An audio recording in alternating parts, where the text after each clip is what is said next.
পালং পনির তো অনেক খেয়েছো বন্ধুরা, চলো আজকে অন্যভাবে কিছু বানানো যাক। খুব অল্প সময়ের মধ্যে নিরামিষ এই রেসিপি থাকলে বাড়ির সদস্যরা আর কিছুই চাইবে না। চেটে পুটে একতলা ভাত নিমিষেই শেষ করে দেবে। রেসিপিটি ভালো লাগলে লাইক শেয়ার কমেন্ট করে বন্ধুরা পাশে থেকো। হ্যালো বন্ধুরা, তোমরা সবাই কেমন আছো? ভালো আছো? আমিও ভালো আছি। আজকে আবার একটা রান্না নিয়ে এসেছি। সে রান্নাটা করতে লাগবে আমার হচ্ছে দেখো পালং শাক। আমি পালং শাকগুলো আগেই পালং শাকের থেকে ছাড়িয়ে পাতাগুলো আলাদা করে রেখেছি। আর আমি ধুয়ে দেখো জল ঝরা দিয়েছি। তাহলে আমি রান্নাটা রেডি করি। আর রান্না করতে আমার লাগবে দেখো কাঁচা পাকা লঙ্কা বেটে রেখেছি, একটু নুন নিয়েছি, জিরে বাটা, একটু হলুদ, এটা একটু সাদা তিল বাটা। আর লাগবে হচ্ছে গোটা কাঁচা লঙ্কা আর হচ্ছে একটু টমেটো আর পনির। মেন হচ্ছে পনির লাগবে। আমি পনিরটাকে এখন 100 গ্রাম পনির নিয়েছি, তোমরা চাইলে বেশি নিতে পারো। আমি অল্পই নিয়েছি। দেখো এটাকে আমি এরকম করে গ্রেট করে নেবো পনিরটাকে।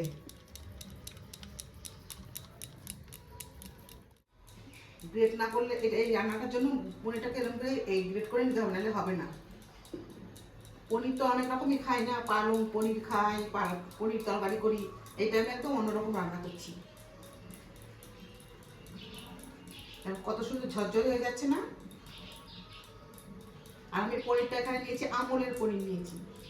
আমলের পনিরটা খুব নরম হয়, খেতে টেস্টি হয়। আমি দেখো পনিরটাকে দেখো সম্পূর্ণ গ্রেট করে নিয়েছি। এবার আমি এই মশলাগুলোকে সব মেশাবো এর সাথে। এই দেখো তিল দিলাম। এই দেখো লঙ্কা বাটা, লঙ্কাটা আমি একটু বেশি দিয়েছি। যার যেমন মন মতো সে ঝাল দিয়ে নেবে। আমি আবার একটু ঝাল খেতে ভালোবাসি বলে আমি একটু ঝালটা বেশি দিয়েছি। দেখো সব কটা উপকরণ আমি দিয়ে দিলাম। এবার আমি দেখো টমেটো আর লঙ্কা কুচিটা, গোটা লঙ্কা দেবো, কুচি নয়। এই দেখো দিয়ে একটু কাঁচা তেল দেবো। তোমরা সর্ষের তেল দিতে পারো, আমি সর্ষের তেলটা একটু কম ব্যবহার করি, সেটা জানো তোমরা। আমি রাইস ব্র্যান্ড অয়েল দিচ্ছি। তো তেলটা দিয়ে ভালো করে এটা মিশিয়ে নেব। একটা চামচের সাহায্যে আমি দেখো মিশিয়ে নিচ্ছি ভালো করে। এই দেখো সব কটা আমি উপকরণ একসাথে মিশিয়ে নিয়েছি। চলো এবার আমি রান্নাতে যাচ্ছি। কড়াইটা আমার গরম বসিয়ে দিয়েছি, ওটাকে আমি ম্যারিনেট করতে করতে এই দেখো অল্প করে আমি তেল দিলাম। আমার তো ব্রাশ নেই তেলের, আমি দেখো খুন্তি করে তেলটা ঘুরিয়ে দেবো। আমি এখন গ্যাসের আঁচটাকে একদম লো করে রেখেছি। ঘুরিয়ে দিলাম তেলটাকে। এবার আমি এই পাতাগুলো যে পালং শাকের যে পাতা আছে সেই পাতাগুলো এর উপর আমি একটা একটা করে সাজাবো। এই দেখো এগুলো সাজাবো আমি একটা একটা করে।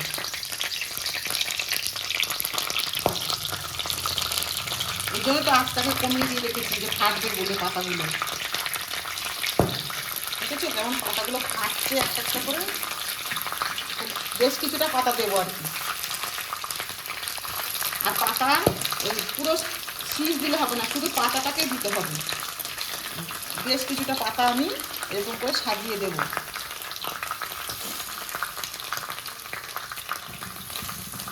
এই দেখো বেশ কিছুটা পাতা আমি সাজিয়ে দিয়েছি। এই দেখো আমার সাজানো হয়ে গেছে।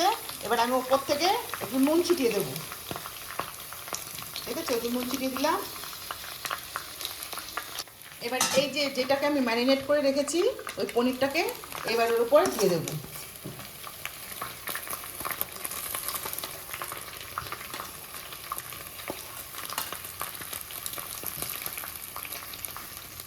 এরকম দেখো হালকা হাতে আমি এইটাকে সম্পূর্ণটা এই পাতার মধ্যে দিয়ে নিলাম। আমি জল কিন্তু একদমই দিইনি, জল ছাড়া এটা হবে।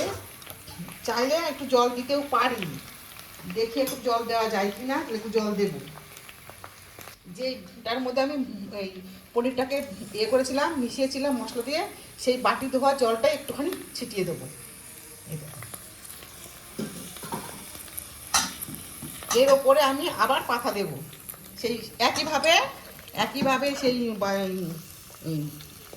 পালং শাকের পাতাগুলো দিয়ে দেব।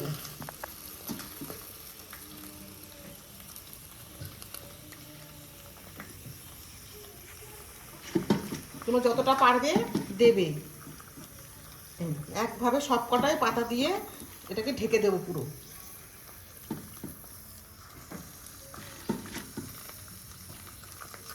একদম নর্মাল খাবার, বেশি দেখলে তো বেশি মশলা দিইনি, বেশি তেলও দিইনি, খুব সুন্দর। কেউ বাড়িতে আসলো, কিছু খাবার হয়তো করে দিতে হবে, ঝটপট দেখো করে দেওয়া যাবে। রুটির সাথে খেতে ভালো লাগবে, গরম গরম ভাতের সাথে ভালো লাগবে।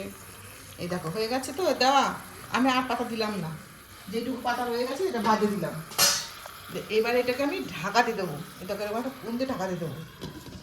এবার এই আঁচটা একটু দমে দেবো, তারপরে একটু কমিয়ে দেবো। এই দেখো বন্ধুরা, আমি আঁচটাকে একদম হাই ফ্লেমে দিয়ে দিয়েছি। একটুখানি মানে 5 মিনিট পর আমি আবার গ্যাসটাকে একদম লো দিয়ে দেবো, দিয়ে এটা সে ভাপে থাকবে, মিনিট 5 হবে। আমি ঢাকাটা খুলে আমি একটু দেখি নিচটা কেমন হয়েছে। এই দেখো নিচটা দেখো, এই দেখো দেখেছো নিচটা কেমন হয়ে গেছে। এবার আমি আঁচটাকে এবার কমিয়ে দেবো, এইবার আমি আঁচটাকে একদম লো দেবো, যেটা আস্তে আস্তে হোক। ওই মিনিট 5-7 মিনিট পর আমি আবার আসছি, 5-6 মিনিট পর আমি এটাকে খুলে উল্টে দেবো আস্তে। দেখো 5 মিনিট মতো হয়ে গেছে আমার। এবার আমি এটাকে তুলে দেখবো, দিয়ে আমি উল্টে দেবো। আমার গ্যাসটা কিন্তু এবার হাইয়ে দিয়ে দিয়েছি, হাই ফ্লেমে দিয়েছি। এবার আমি তুলে আমি উল্টে দেবো, খুব সাবধানে আস্তের উপরে দিতে হবে। উল্টে দেওয়ার সময় একটু বেরিয়ে গেছে আশপাশ দিয়ে, এবার আমি একটু ঢাকা দিয়ে দিচ্ছি আবার। এবার আর গ্যাসটা কমাবো না, এবার একদম পুরো হবে।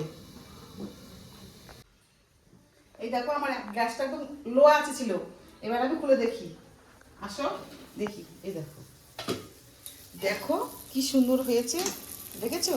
কিন্তু পাতার কালারটা একটু অন্যরকম হয়ে গেছে, কিন্তু আমি একটুখানি তুলে দেখি কেমন হয়েছে ভেতরটা। এই দেখো ভেতরটা দেখেছো, এই দেখো পাতার সাথে মিশে গেছে ভেতরটা, এই দেখো। তাহলে এবার আমি নামিয়ে নিচ্ছি। দেখো কত সুন্দর হয়েছে না, একদম জল ছাড়া। কিন্তু জল ছাড়া বললে হবে না, একটু জল আমি দিয়েছি, দেখি ভেতরটা কেমন হয়েছে। গরম তো হাত দিতে পারছি না। এই দেখো, এই দেখো দেখো ভেতরটা কি সুন্দর হয়েছে না। এটা কি বলতে হবে, করতে হবে বলো তো, এটা গরম ভাতে মাখিয়ে খেতে হবে, তার এটা বেশি টেস্টি লাগবে। তা রান্নাটা আমার যেমন রান্না করলাম, তোমরা রান্নাটা দেখো, লাইক কমেন্ট শেয়ার করো। আর রান্নাটা কেমন লাগে একটু কমেন্ট করো, নাহলে বুঝতে পারছি না। আমি কিন্তু রান্না দিচ্ছি, তোমরা কিন্তু কেউ কমেন্ট করছো না, আমার তো একটু মনটা খারাপ হয় বলো। আর অন্য একটা রান্নার সাথে আসছি, ততক্ষণ টাটা।